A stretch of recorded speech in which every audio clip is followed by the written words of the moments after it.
بسم الله الرحمن الرحیم. ستاسو به ښوونیز مرکز ته ښه راغلاست. نن در سره بیا د اووم ټولګي د ریاضي د برخې په یو نوي درس کې حاضر یم چې هغه درس د سیټونو اتحاد یونین اف سیټس. نن به تاسو د سیټونو اتحاد یا د یونین اف سیټس وپېژنئ چې یونین اف سیټس څه ته وایي.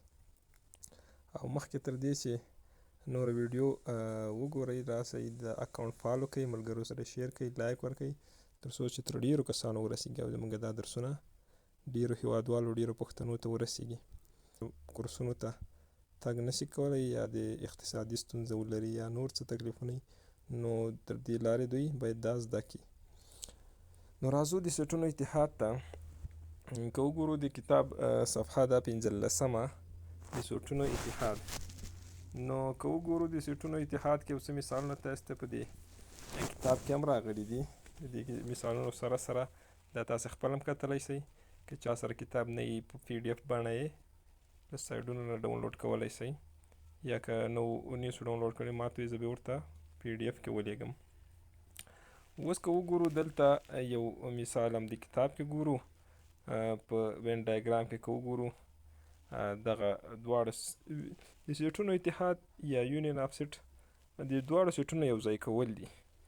بس کوم دوه سیټونه چې یو ځای کوئ اتحاد کوئ، د دواړو سیټونو عناصر په یو سیټ کې ولیکئ او کوم تکراري سي هغه یو وارې ولیکئ، نو دې ته د سیټونو اتحاد وایي. د سیټونو اتحاد یعنې یو ځای کول. راځو د دغه مثالونو په دوام باندې کتاب کې هم یو څه مثالونه دي او نور مثالونه اضافي مثالونه به هم حلوو. د دې درس په دوام باندې راځو د اووم ټولګي د ریاضي د سیټونو اتحاد ستاسو ابوانو ښوونیز مرکز د ریاضي اووم ټولګي. د زده کړې موخې به موږ څه د اتحاد سیټ تعریف، د سیټونو اتحاد معنا او مفهوم پوهېدل، د یو نښه یونین یا یو نښه د اتحاد د سیټ لپاره استعمالېدل، مثالونه او د وین ډایګرام باندې ځان پوهول دي.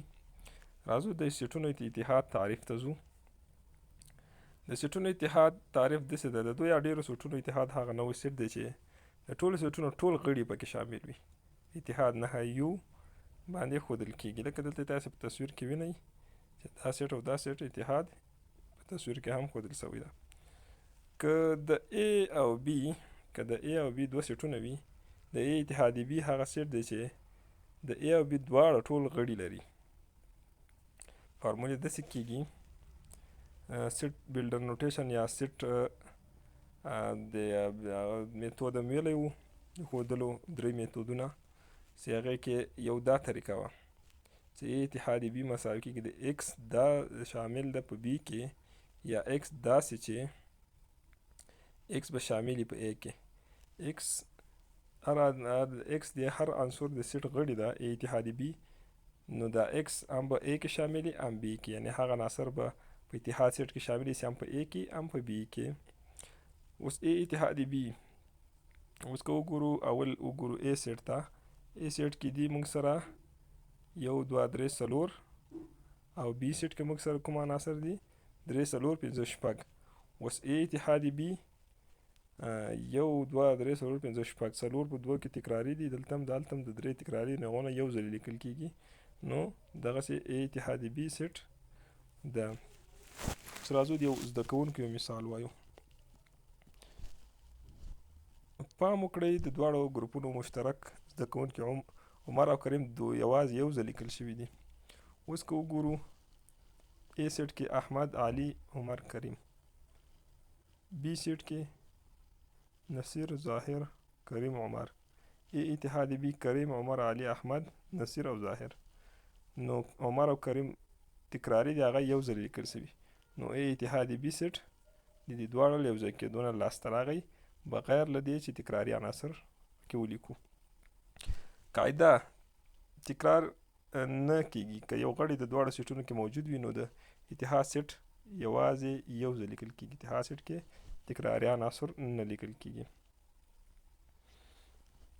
راځو په وین ډایګرام کې ګورو.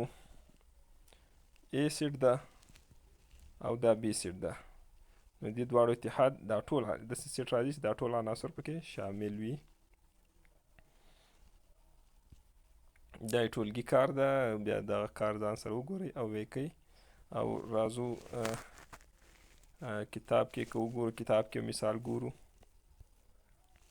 که د A سیټ 1 2 3 عناصر ولري او B سیټ 1 2 3 4 5 ولري راکړل شوي، نو A اتحادي B او B اتحادي A پیدا او په شکل کې وښایاست. A اتحادي B A سیټ 1 2 3 او B سیټ 1 2 3 4 5 د دې دواړو اتحاد 1 2 3 4 5 پورې راځي، ځکه 1 2 3 پکې تکراري راغلي دي. راځو یو مثال په کاغذ حمالو تر څو ښه پوه.